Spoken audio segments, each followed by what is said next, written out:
Hyderabad NTR trust భవన్లో Telangana TDP ముఖ్య నేతలతో ఏపీ సీఎం చంద్రబాబు సమావేశమయ్యారు. ఈ మేరకు గతంలో ఉన్న తెలంగాణ టీడీపీ కమిటీలను రద్దు చేశారు.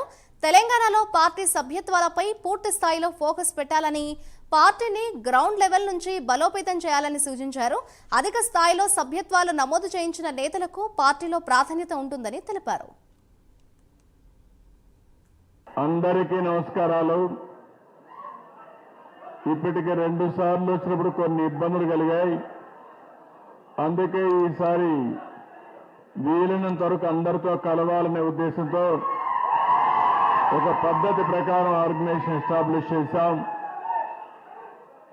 ఈరోజు తెలుగు వారంతా కూడా 45 సంవత్సరాలుగా నన్ను ఆదరించి గౌరవించారు, పార్టీని బలోపేతం చేశారు. ఇది మన నాయకుడు నందమూరి తారక రామారావు గారు పెట్టిన పార్టీ. తెలుగువారి చరిత్ర ఉన్నంత వరకు ఎప్పుడూ తెలుగుదేశం పార్టీ తెలుగువారి కోసం పనిచేస్తూనే ఉంటాం. అందుకే ఇటీవల కాలంలో ఆంధ్రప్రదేశ్లో అయితే ఒక హిస్టారికల్ విక్టరీ వచ్చింది. దానికి కారణం మీ అందరి అభిమానం, మీ అందరి కృషి అని చెప్పి కూడా నేను మీకు తెలియజేస్తున్నా. అదే సమయంలో మనం చేసిన పనులు శాశ్వతంగా ప్రజల్లో గుర్తుంటాయి. దాంట్లో ఏమాత్రం కూడా అనుమానం లేదు.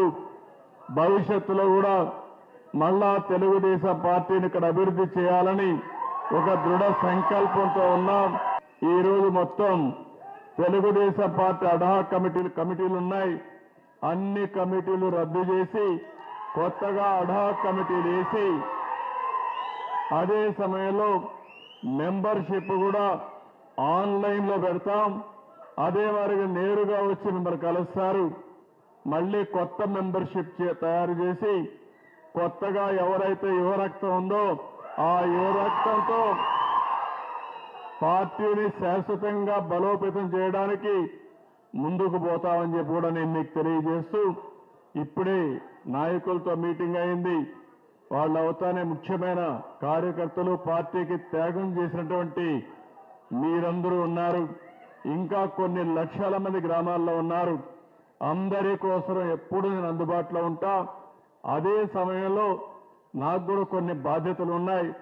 ఒక పక్క ఇక్కడ పార్టీని బలోపేతం చేయాలి, ఇంకో పక్క ఓట్లు వేసిన ఆంధ్రప్రదేశ్లో ప్రజానీకానికి న్యాయం జరగాలి.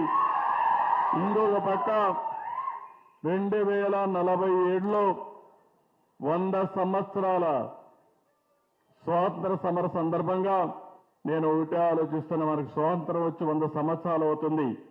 ఆ రోజు భారతదేశం అగ్రస్థానంలో ఉండాలని, అదే సమయంలో తెలుగు జాతి అందరికంటే ముందుండాలని, ప్రపంచంలోని తెలుగు జాతి అంటే నెంబర్ 1 అనే పేరు రావాలనే ఆలోచనతోనే పనిచేస్తున్నాను.